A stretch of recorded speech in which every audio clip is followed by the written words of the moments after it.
Many years ago, I watched a movie, a famous one called The Fiddler and the Roof.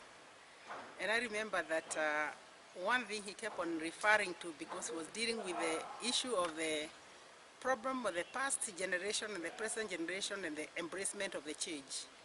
And every aspect of his book, he mentioned about the good old book. And many years later, I started seeing the sense he was making about the good book saying. And this is the Bible. And the Bible consists of the good, the Bible, the good, the bad, and the ugly. It is a book that you can refer to places when you just want to justify the good things that you're doing, and even to justify your evil. It is a book that you can refer to even justify oppression of other people, whether it is oppression of women, children, or even oppression of the old people, including hate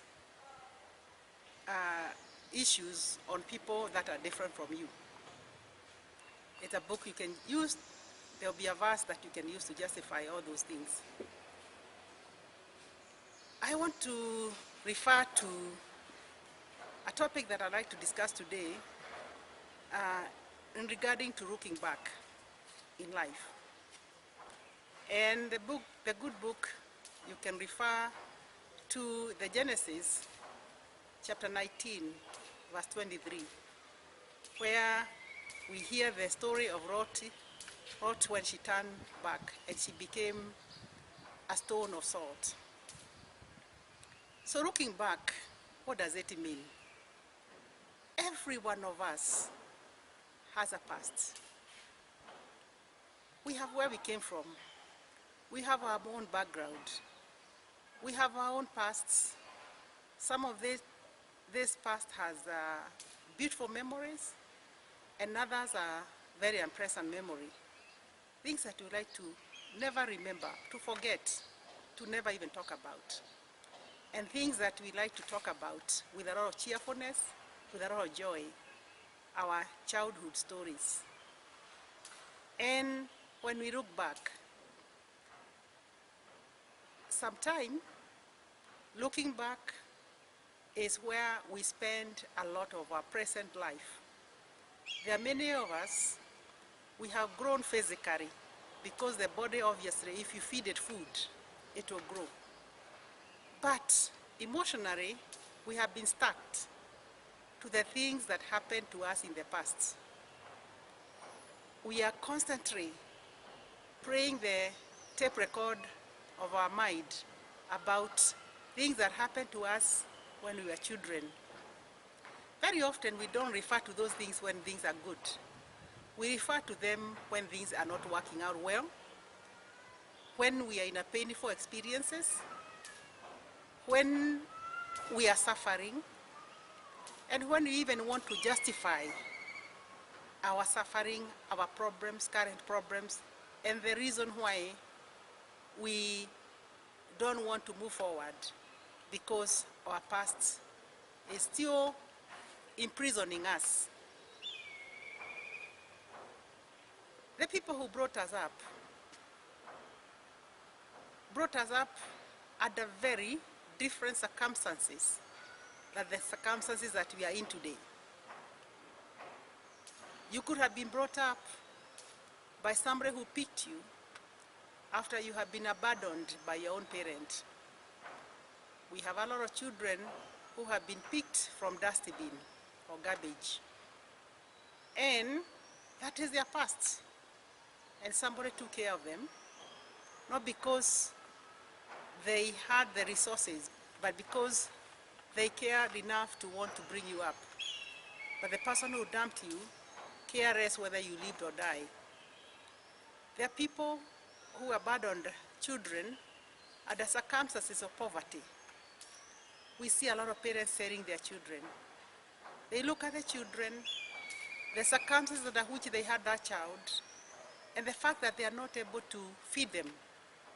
And rather than watch them die, they even give away those children to people, and with no intention of ever going back for them. We also have those who have lost their parents at a very early age, and they end up being brought up by a grandmother who had no social ability or economic, other than just the emotional ability to take care of a grandchild. And therefore, this child can suffer a lot of difficulties. And sometimes they may lack the opportunity to even get education. Though they are growing up with somebody who cares so much, but they lack the opportunity that other people have. There again, we can be brought up by a mother who is so emotionally disturbed, and her disturbances of the mind, her suffering, her pain, she will continue to pass it on to the child in a terrible way. Sometimes they'll call this child names. You hyena, I don't even know how you ended up in this home.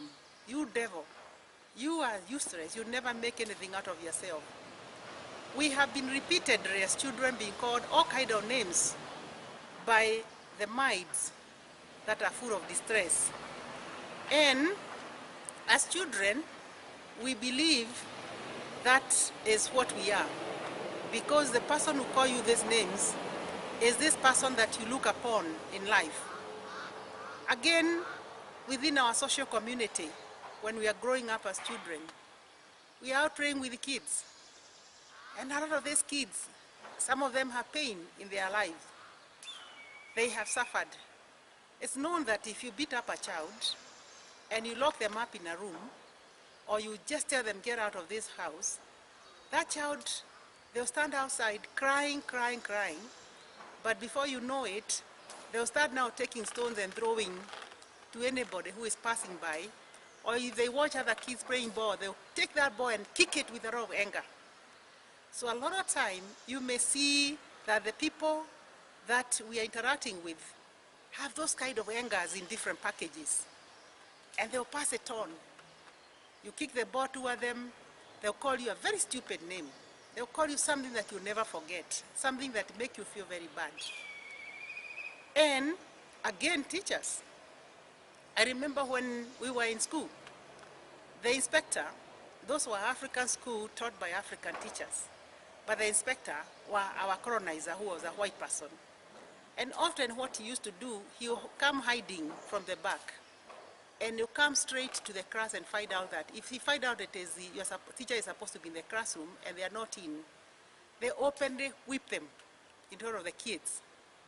You can imagine when this teacher comes to your class, they're already very upset, they're very angry.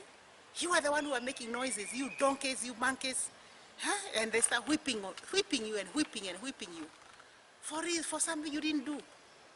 The inspector came to the school, you are not in, the children has nothing to eat, but you start now insulting and beating up the children. So many of us has inherited those kind of pain. You are in the playground with other kids, and they decide, you're not going to be in my group, you stupid girl. And they'll call you a name. They even call you a name that is associated with your roots. Maybe, I can remember when I was a kid, I was skinny and I had a long neck. And sometimes somebody will say, oh, your neck is like an ostrich. Of course, if you called me 20 years ago, my neck is like an ostrich, I would be proud, because long neck became a beauty in our society. And a lot of models are expected to have that long neck. But during our time, that was not the measure of the beauty. That was an insult. And so, I was also very skinny. Kids, there's this girl who was in our class. She used to carry me around because she was bigger, and I was a little girl. And sometimes she'll call me Bones, because I was very skinny. And those days, to be called Bones was associated with the poverty and malnourishment. But today, if you call a young girl Bones, she's happy because everybody is trying to look skinny, because models are supposed to be so skinny. So in that case, different times for different things, but whatever you'd have been called at that time could be associated with something that you never want to remember in your lifetime. And therefore, some of these things that happened to us when we were young, circumstances under which they happen, has made us to feel so angry and so bitter and so unhappy. And so when I'm talking about the wife of Lot looking back, it is where she looked back and she became the stone of salt, according to the Bible. And many of us has looked back, and that's what we have become. We have become like a solid salt rock that is not of no use to anybody, not used to ourselves, not used to anyone. And so, if we dwell on all the things that happen, what's life going to be like? It's okay to look back if you're looking at you're looking at it as a source of strength. Remembering, if you can remember when things were so hard, and there was nothing for you, but you made something out of yourself. That's a beautiful thing to look back, if it had become the source of your strength. But if you use that information to become the source of your weaknesses, then you're failing yourself in life. You should not look at that aspect to bring you down, unless you're looking at it to bring you up. There are some of us who are struggling so much with our past, we're even fighting that past. I've seen people who grew up in poverty, and they were so poor they could not afford anything. And now because they can afford it, there was just by the reason why they had to eat what they never ate, and they destroy their bodies. Some of them, they justify the fact that they did not have the money. Now that I have money, I'm going to use it, I'm going to enjoy it, I'm going to do everything that my body wants. That's a stupid way of looking back and justifying your past. Again, there are people who said, I had nothing when I was growing up, and I'm not going to accept my children to be deprived. So they shovel everything to the children. They give everything the child needs, the child wants, not what they need. And I'm differentiating here that there's what the child wants and what the child needs. I've seen children, their parents can never allow them to struggle, even including carrying their own school bag. The house helper has to carry their own school bags. They cannot even wash their socks or underwears because they have a paid worker who is going to do that. For them, it's like, I don't want my child to go through what I went through. But to me, the bad news about it is that you can never pass on your past distresses to your children and accept it to cleanse the children's future. You can only destroy them because they have to live their life, they have to embrace their life, they have to go through their own struggle, maybe as a different kind of a struggle than the struggle you went through, but they still have to find their way in the society. I was sharing a story the other day that I read somewhere, where a man watched a chick attempting to hatch. And in the attempt to hatch this chick, the chick was struggling so much to get out of the egg. And it was slowly poking. And he watched it for some time, and he decided the best thing now for me is to help it out. And so he put it with a stick. But when it came out with some deformity, because that fluid that is inside the egg is supposed, as a chick is struggling to get out, it is washing the wings so that they can spread and fold. But unfortunately, those one never unfolded because they were crippled by the fact that somebody helped them out. So a lot of time we cripple our children by helping them out when they are supposed to unfold in life, thinking that I want to interrupt the struggle I went through so that they don't inherit that struggle. And in the process, we have damaged our children. We have a lot of children who are walking around being damaged by some of the things that we did, thinking that we are protecting them from experiencing what we went through. We become overprotective, but in the end, we cause them more damages in life than help. When we dwell so much on the past, again, we sometimes look at the pain we went through. I met a very interesting lady discussing with her something. And she said, I'm a mother, and my firstborn is 32 years, and I'm already a grandmother. Then I asked her, how come you're so young? Then she said, I'll tell you what, when I was in Form 2, I was raped, gang raped. And when I was gang raped, these people, you see this cut here, was a cut from that gang raped. And so, my father was a pastor. He decided he's not going to do anything. These people, he doesn't know who they are. And unfortunately, I turned out to be pregnant after the rape. But my father allowed me to keep the pregnancy when I was a young girl, and until the time when it starts showing off. So he went to the school and reported to the head of the school that my girl will not be coming to school because she's unwell, and I'm taking care of her at home. And when she gets better, I'll bring her back to school. The school later on discovered that she was pregnant.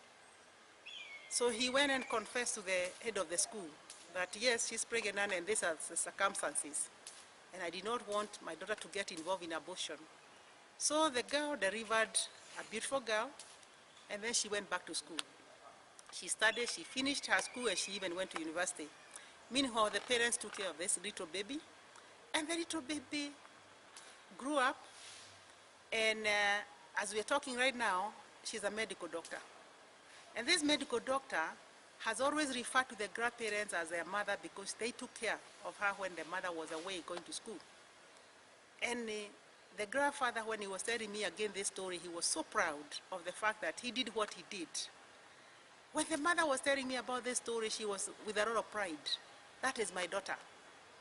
That is how my daughter came into this world.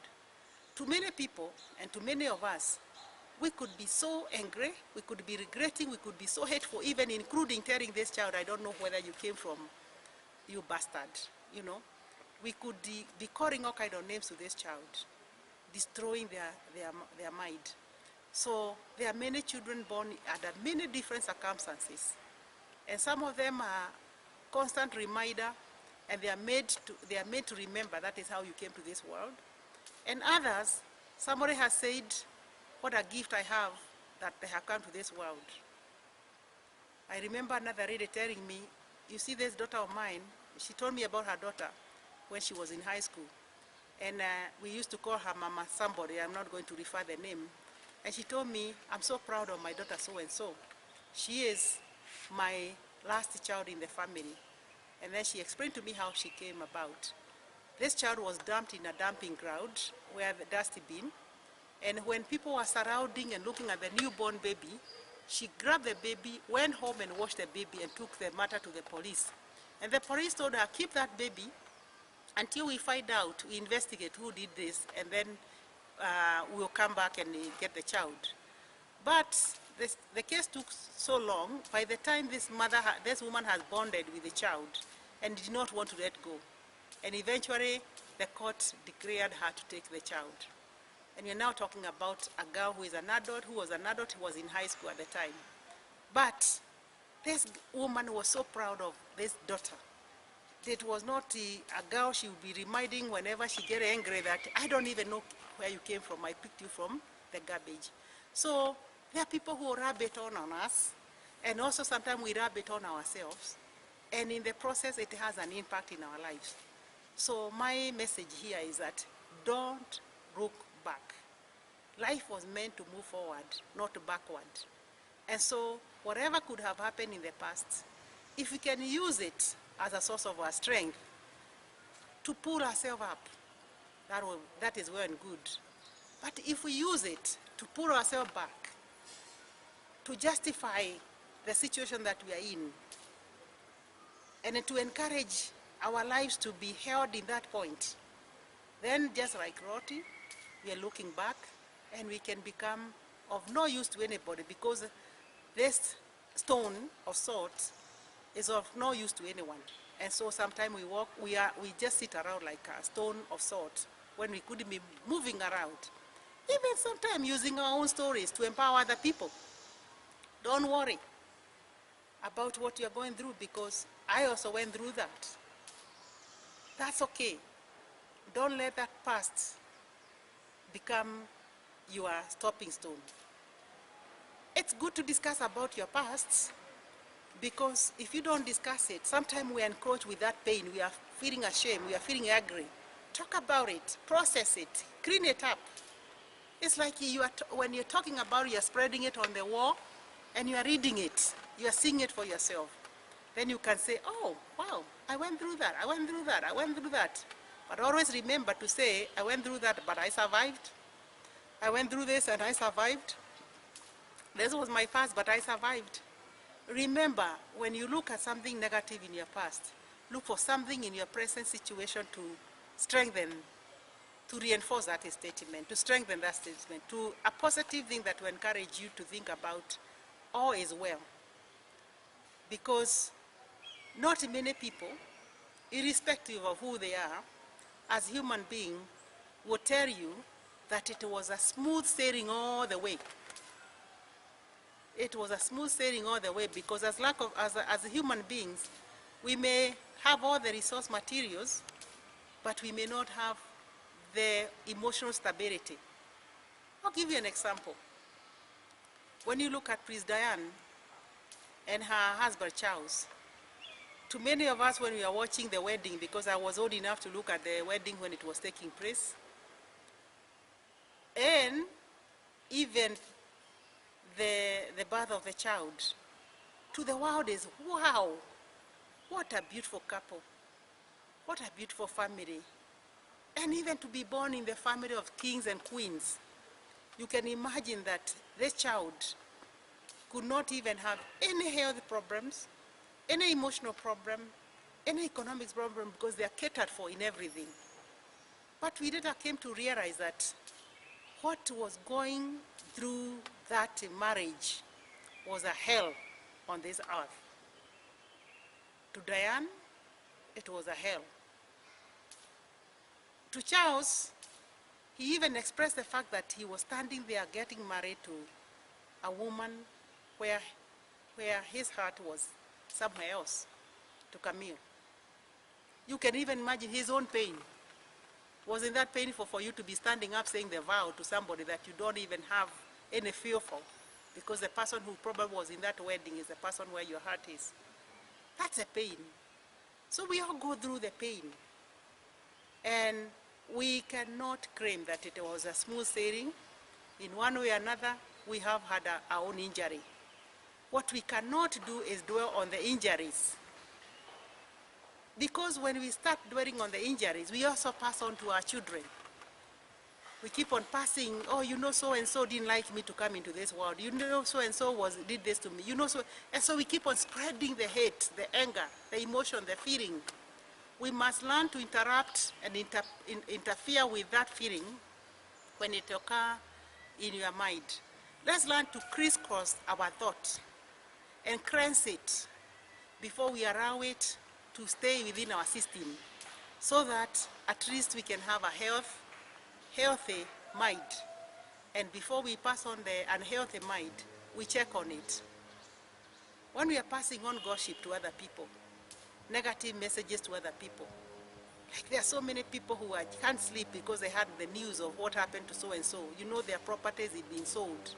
You know, this and this has happened. To me, it's like when a snake bites your foot, and instead of tying a knot there so that you suck the poison before it is spread on you, what we normally do, we allow it to spread in the rest of the body, and before you know it, we are dead. We are walking dead.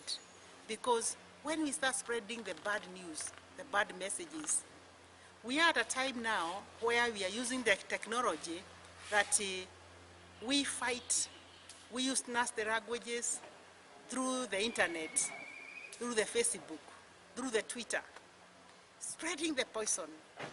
It can be a political messages, it can be a social issue, it can be damaging the images of another person. But it is good to remember that what we are doing at that moment It's like putting poison in the water that other people are going to drink. Crisscross, you are thinking, if I pass this message, am I passing on my distresses that is unhealthy to somebody else, or am I building that person? What impact is this going to make in the life of this child when I tell them that? Or in the life of this person when I tell them this? In the life of the colleague that I tell them this? In the life of the spouse that you have in the house when I tell them this? I remember somebody insulting his wife in a very nasty way and saying some dirty things like, you are very promiscuous. Then, let alone I asked this man, why did you tell your wife that? He said, I just wanted to hurt her, because I know she is a very strong Christian, and the only way I can really hurt her is telling her that. Some people can withstand that kind of statement, but it is known that some people has committed suicide as a result of a statement that has been made by the person who they don't care so much about. I remember when I was in class 7, a schoolmate of mine committed suicide. She was an only child in that home, but the mother said something to her. It made her feel so bad, and she went and took a rope and killed herself. So many times, the statement that we make can be poisonous. So let's look at the baggage that we are carrying. Let's examine the baggage that we have in life, because in our lives, we have what I can consider a bag that we have put in everything that has come into our lives. Sometimes it's what we have inherited, sometimes it's what we have acquired as we grow up, and sometimes it's what is happening to us currently. We keep on putting it in that sack. And it's always good to re-examine what is there and how it hurts us. Because some of the things that we have stored in that system is what is poisoning our mind today. Let's work on eliminating that poison so that we can live a better life, a happier life, and a healthier life. So that we can even think about building other people instead of thinking about destroying other people. Let's keep on re-examining whether I'm passing a message that is painful to me and I want to hurt other people, or a message that has been helping me to grow as a person and I want to build another person. It is an area where we need to re-examine all the time. I met a person who was drinking a lot. This man was drinking so much. And I asked him, is your body, why are you so determined to destroy your body? He said, you know what, when I was growing up, my parents hated me. And they always favored my older brother. And I was always told that I'm useless. So I have given up in life. Even when I got a job, I knew very well that I could not keep that job, because this is something that even my family tell my employers, that I'm a useless person. So at work, he started even drinking. When he got a salary, he started justifying the reason to drink a lot. That in itself broke his marriage. The family left. And that continued to justify that aspect of you that is ugly. Instead of saying, I'm going to look into what was passed on my past, and I'm going to work on cleaning it, you keep on working on smearing it all over your face, so that even when it is inside you, it will become visible on your face, because when you're drinking a lot, your liver become affected, and when your liver become affected, it will show the jaundice in your eyes. And when that starts showing, now you walk around saying, you can even see it, because you lose your weight, your skin changes, you look alcoholic. Definitely everybody can see that you're alcoholic, and eventually you're like a walking zombie. And so you now start telling what's going on instead of now cultivating a climate where you can clean up, you are trying to build that so that you can go around justifying that I'm as useless as people tells you. First, I don't believe there's anyone who is qualified in this world to tell you that you are useless. God created us in his own image. And his image is a very brilliant, creative, initiative, loving, kind image. And that is the image that every human being has. And the only reason why sometimes that is not visible is because we have been hurt, and we can't even afford a smile. We are constantly walking, looking angry and upset. We are easily provoked because when you are upset, you lose temper. And somebody can tell you something and you blow things out of proportion. You have seen somebody being told something, or seen the child does something at home, and you pick the child and you smash it across the wall and kill the child. Not because of what they have done, stealing 5 shillings, or stealing a banana, or going to a neighbor. No, because when you're angry, your mind is full of very negative feelings. And so the world you see, your glasses that you are wearing, constantly see what is angry. They don't see what is good. And so when people start talking, you just turn your head because you don't want to hear. When somebody say hello, you don't even say anything because you say, why is he greeting me? What does he see that is good in me? When somebody smiles at you, you just look down. You don't want to smile back because already the anger is already circulating in your mind. And whatever you see, whatever you do is done with a lot of anger. So cleaning out, work on cleaning and cleaning and cleaning. That's what is upsetting you. And God has put in place for us a system that we can be able to do that. And that's the reason why you find that even a doctor will tell that housewife who is depressed, go to the market, interact with the women in the market when they are selling. Just go to places and see other people's faces, interact with the people. That is one way that we are encouraged to heal. But if you wake up in the morning, first of all, you don't know what you're going to do, you don't even know how you're going to start the day, you cover yourself, it's raining, you are feeling cold, you don't want to get out of the bed. When you get out of the bed, you just wish you didn't get out. And before the midday, you are completely depressed. So you need to throw out that blanket when you're feeling that you're attracting those feelings. Wash your body, because it's very, very important to wash your body. Have a cup of tea and even go for a walk or go to visit a friend or go somewhere. Even if it means going to the market or going to the mall, or walk around the city or walk around the park. Take a walk. Appreciate the beauty of nature, the trees, the cars people have created, the design of the different houses that people have built. You start appreciating. Sit in the bus and go to places, even if you're not going anywhere. Just go and watch the scenery, and then come back home. Because we must interrupt that negative feeling before it is settled in our system. That's why I'm saying God has put it in place for you to interrupt this system. But sometimes people have made a decision that I don't want to move forward. I am okay. They will say, I'm okay sitting here the way I'm sitting. I talked to a lady who was very, very upset with her son. And she said, I will never, never talk to him again. Because he insulted me, he stole my money, he stole my property, I'll never talk to him. And I asked him, how long have you not been talking to him? He said, this is the 5th year. I asked her, how many more years do you want to keep this anger or feelings? I'll never talk to him. I asked him, do you ever think about him? He said, yes. Almost every day when I wake up, I think about him. When I'm going to praise, whenever I am, I'm thinking about him.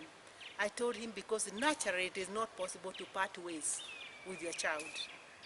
The only best way is to try to build what was broken. Cement that relationship. Don't allow it to break. Irrespective, humble yourself and say sorry. Humble yourself and say, I have forgiven you. And even if you cannot face the person forward, kneel down, pray for God to forgive you for having carried that anger that long. And as you work on melting that anger, before you know it, if you meet him somewhere, you find yourself shaking hands instead of turning around because you have seen him walking. And when you shake hands with him, the next thing he'll say, oh, Mama, you start now. He also starts responding in a positive way.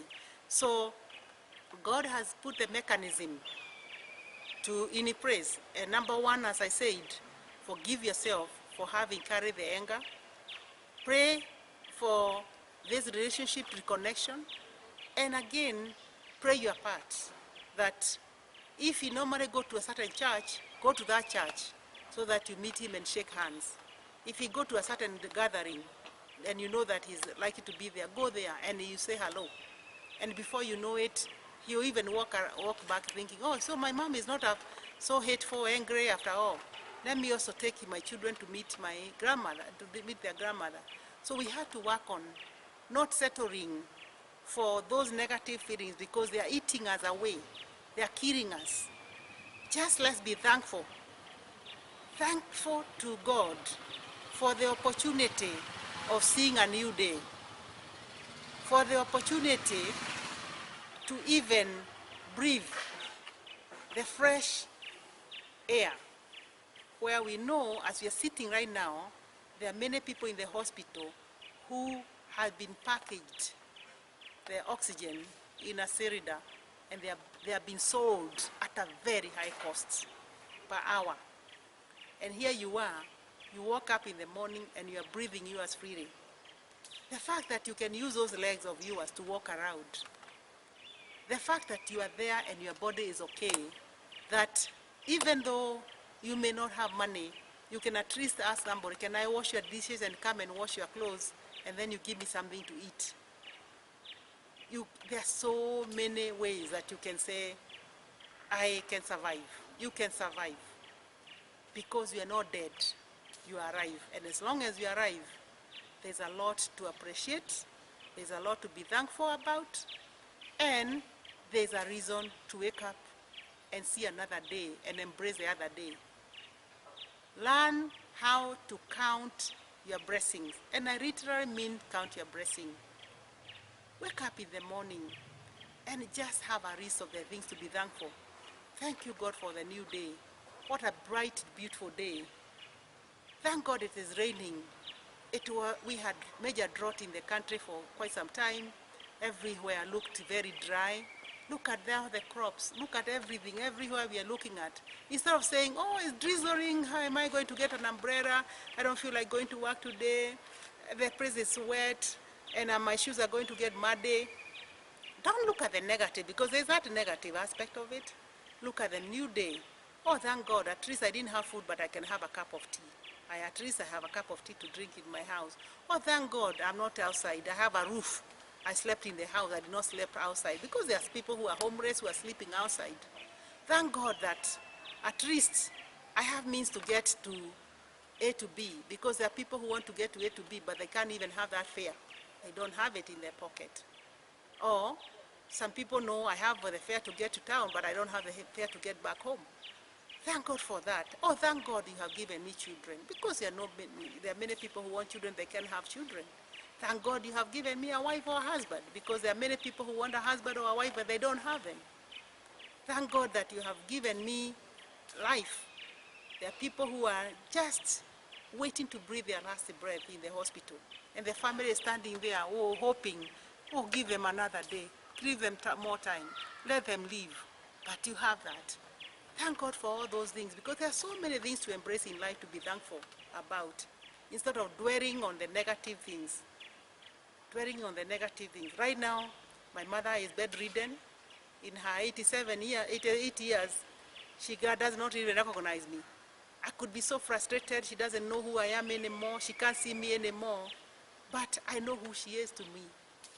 And for that reason, I'm always so happy to go home and be there for her, to be there to serve her. I'm very grateful, without even thinking about her condition, because it is not her that you need. It's not her who need me now. It's me who need her. She does not know me. She does not care who I am, but I'm the one who should know who she is and what she meant in my life. I could be looking at it in a negative way and feeling very bad, but I should look at it with a joy that she's still in the surface of this world. I can walk home and see her and touch her body. I can just feed her and she can eat, and I can see her face. That is something to be grateful about. There are so many, many things to be grateful about. I went to school. I know how to count numbers. I even know how to read and write. I even went higher and higher and higher in my education to where I am today. But I know so many women that I talk to that do not even know how to write their names. You go to the bank and the woman look at you and they look at your face and approach you. and thinking that she is the one, you are the one who look like you are trustworthy, because maybe of my age, she approached me and she say, could you please help me to fill this form? She want to withdraw money, but she has no idea. Because in the past, people who have attempted to help her, they have taken her money. And now, when you look at this woman, she did not have an opportunity to get the education that I have. I'm thankful about that. The other day I was just listening to the news, somebody announcing there was a person, there's a blind man, who requested somebody to help him cross the street. And he take him to the bus stop. And so because he was carrying a heavy luggage, the man who was seeing asked the blind man, let me also help you to carry your luggage. He helped him to cross the road, and the next thing he disappeared with his luggage. Because for this blind man, he had no idea. He trusted. How fortunate that I have the eyes to see. I started feeling for that person. I know another friend of mine, sometime when we are traveling together, he'll say, I hear Nairobi, there are so many new buildings. And we are in Nairobi because he can't see his bride. Or I hear that, I remember the sad debate of his life, when his son was in the hospital in a terrible condition. And we'll go to hospital with him, and he'll say, I'll say to the son, oh, you are looking good today. And the old man will say, oh, I hear that, so he's looking good, so he's looking good now. I say, yes. And then as time went by, the condition was deteriorating.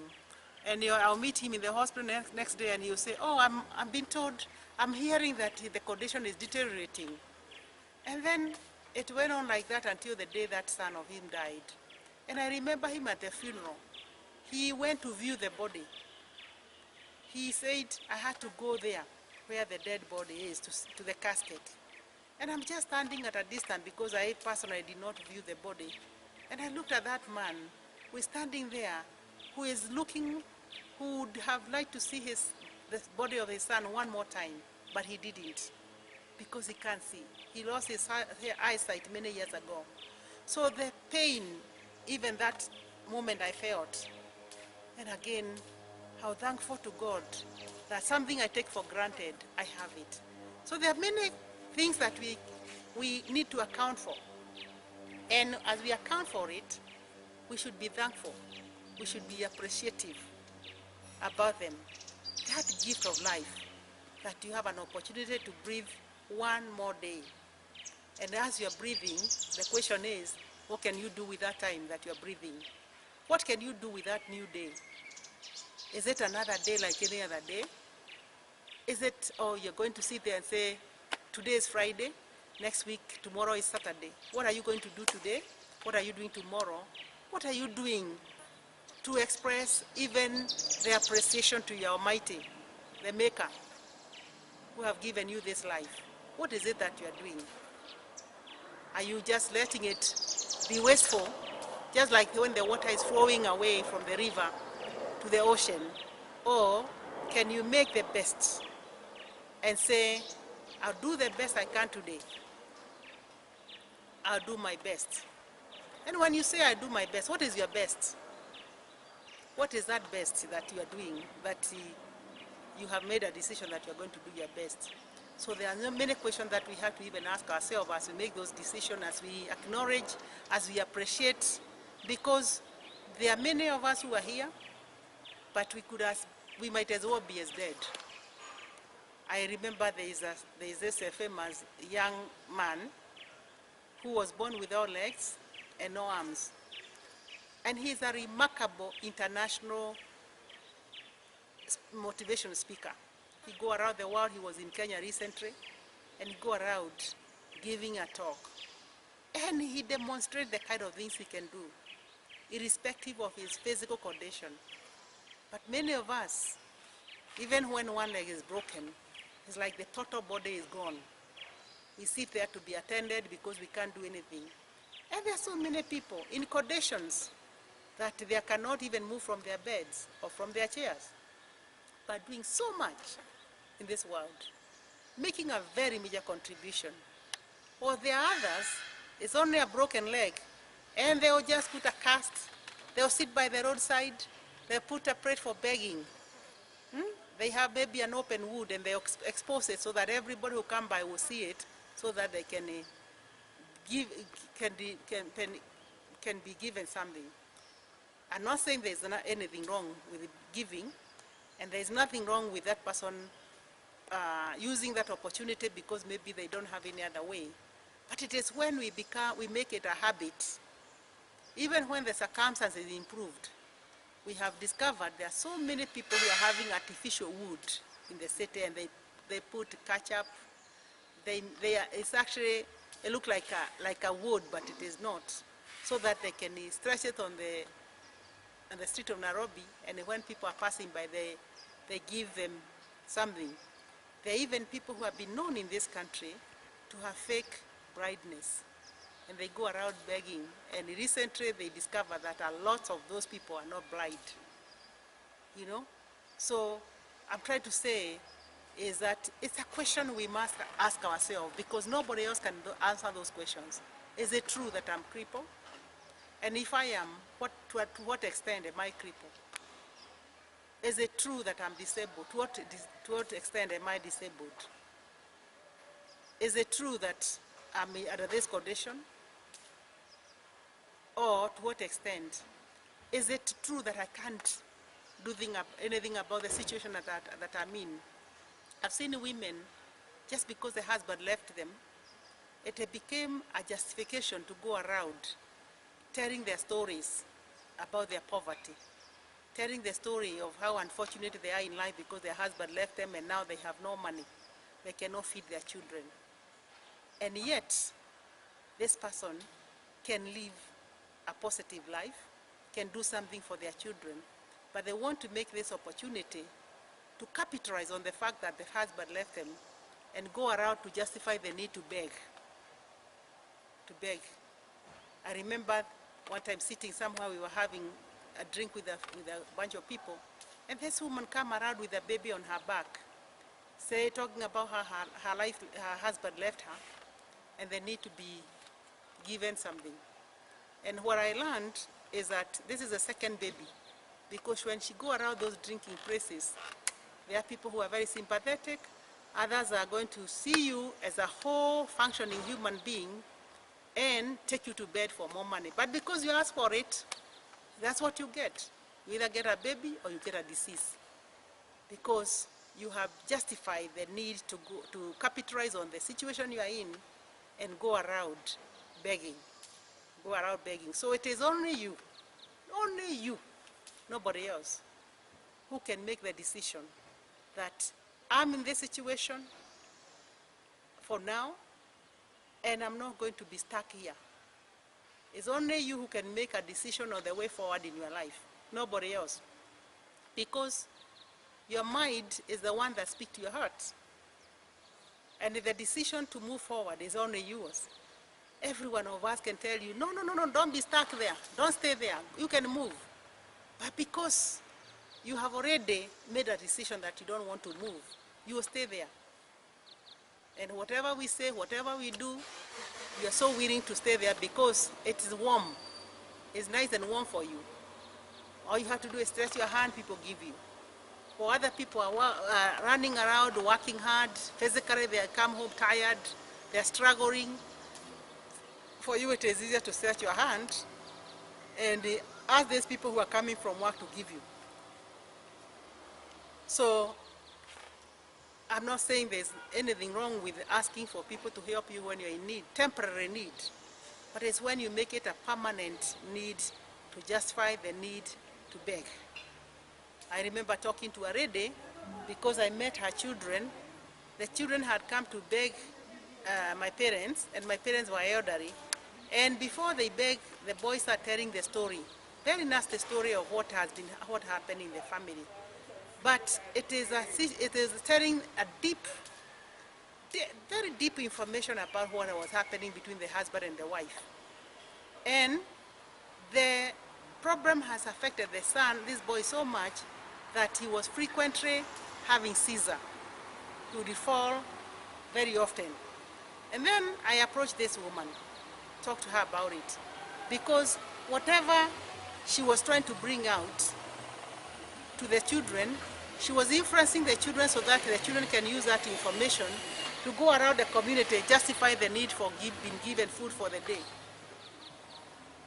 And because this lady was a very lazy woman, she never worked.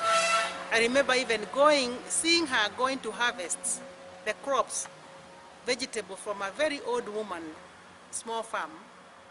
This old woman has worked in her farm. She has planted vegetables. She was to take them to the market. But this young lady go to harvest there because the old woman is her grandmother, so that she can now go and feed her children. And I say, how can you do that? Don't you feel guilty harvesting from such an old woman? And yet you yourself, you are leasing your land. You are leasing your land. So it's only you who can make those decisions. That I don't want to be stuck, I want to move forward in life. Nobody else can make that decision for you. It's only you who can feed or stop feeding your mind negative feelings about your past and justifying why you should be stuck there. If you did not die, if you survived, start from there and be thankful about that and ask God, why did you created me? What is it that I can do to move my life forward? And you start moving forward. But you don't sit there and start justifying, seeking sympathy. There's a lady by the roadside, a few meters from here. If you walk there, you see her with her children, 2 children. 2 years ago, I used to see the little boy now, she was breastfeeding that baby by the roadside. Now this boy is running around, and in a very dangerous place because there's a traffic place, and she's sitting there because she knows people when they are held in the traffic, she can beg them food. But instead of her begging, she sent her children to beg. One child is about 4, the other one is about 2 years. And 2 times I have seen her walking now away, or either coming back to that stage where she normally sits. And when you look at this woman, she is completely whole. And she knows the spot where she normally sits. And the next to where she's sitting, there's an older woman who roasts maize. And a lot of kids come by. Students from school, they come by because that is a spot where most of the school's students are passing, and they buy that maize. And I'm sure she takes home quite a good envelope of money. Or this other one is sitting there waiting for handout. One made a choice that because there are a lot of people passing by here, I can sell them maize. The other one made a choice because there are a lot of people passing by here, I'm going to seek their sympathy. But the 2 of them, they made a choice, the direction they want to take in life. And each choice that you make has consequences. And the consequences is, this one who is roasting the maize, she's doing that to educate her children, to make a difference in the next generation. This one is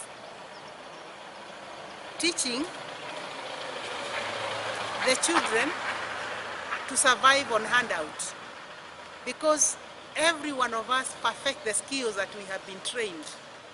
So if you train the children to be beggars, eventually what they are going to do is perfect those skills, and they become beggars. Because they knew my mom managed to feed us, take care of us through begging. And of course, we are the one who are sent around to ask for the money. So as they grow, they decide that is the way to go. So let's ask ourselves questions. What is it that I'm passing on? Does it have any implication? What impact is it going to make in this child's life? And what is the implication about their future? Because we pass on and continue to pass on. This child who is begging today, tomorrow if she sees your window open, she'll grab your phone. And the next thing, she's going to strangle you, carjack you. He's going to carjack you. And before you know it, he'll stab you to death. And the next thing, you end up in jail. We must look at the chain effects, the implication of what we are passing on to the next generation. And that even goes for the family, and even goes for the country, as a country. that things we pass on to the next generation, it has own effect and implications.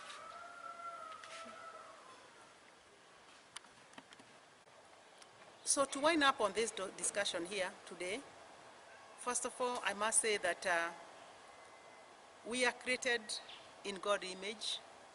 God is loving, God is kind, God is understanding, God is creative, God is initiative.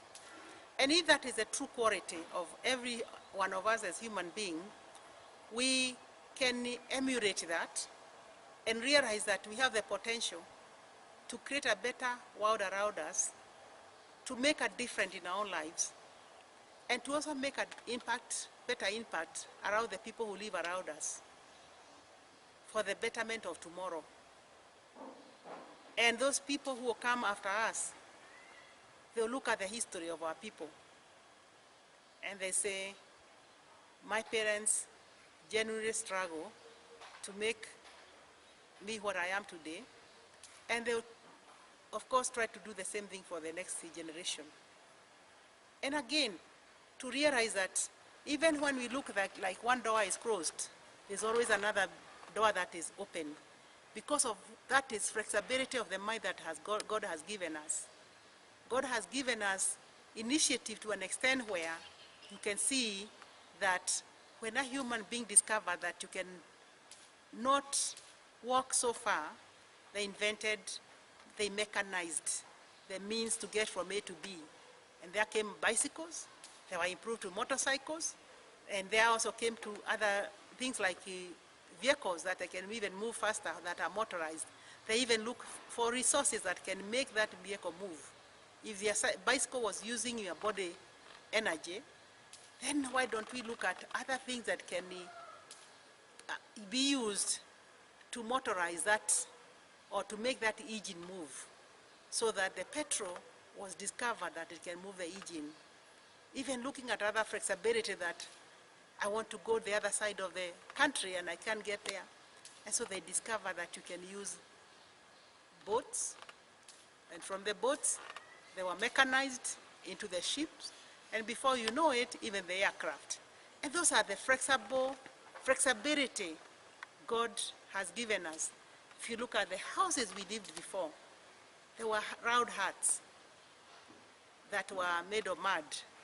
Today, you have to go very far to look for those houses because new discoveries, new ideas, new creativity has occurred in people's mind. If you look at the way we are treating the sick, the limitation that we had, but new technology has even come to an extent where somebody can operate you by just injecting a needle in your body to do a biopsy instead of cutting your body into pieces.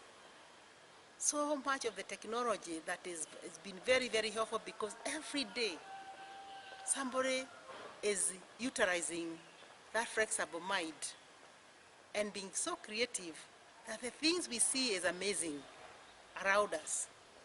And you and I have what it takes to be a contributor toward that. We can contribute. I'm talking to you through a technology that is very recent. Previously, we didn't have this kind of technology. And I can speak to the whole world using this technology. And so, I may not be able to create that technology, but I can utilize it to reach out to the world. And maybe this message that I'm giving is going to change somebody's life. And so every one of us has flexibility, have what it takes, and we can use it. We can utilize it. Only when we first of all stop from looking back and becoming the stone of salt. We must become the well that when people get into this well or drink from this well, their life changes. They are transformed. And they realize that the past, there's nothing you can do about it, but the present and the future is in your hands. You are responsible. You are fully responsible to your present and future. You may not work hard like your brother. You may not have what your brother have, because maybe of education level, but who say you cannot even have a better life than his because of your creativity, your initiative. It's not, we are constantly being troubled by comparing ourselves with others. But that is not us.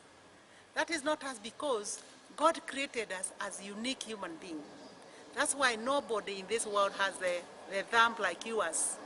That's why we put a thumb, because nobody has that.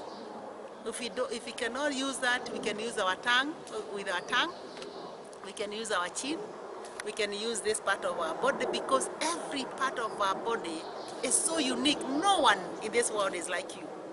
And that's why what is in you is not a duplicate of somebody else, including your own father or your mother or your twin brothers. You are a unique human being. And with the realization of your uniqueness, you can fully use it. Make the best use of that, and you can transform circumstances around you and even around the other people around you. You can transform. Instead of encouraging people to justify their misery. Oh, you know us, you know our past, you know we, you know I, you know we are not like them, we are very unfortunate, you know we didn't get this opportunity that like they did. Let's not be the people to spread the poison. Let's be the people to tie that rope so that the poison that does not spread around the body and kill the rest of our nation.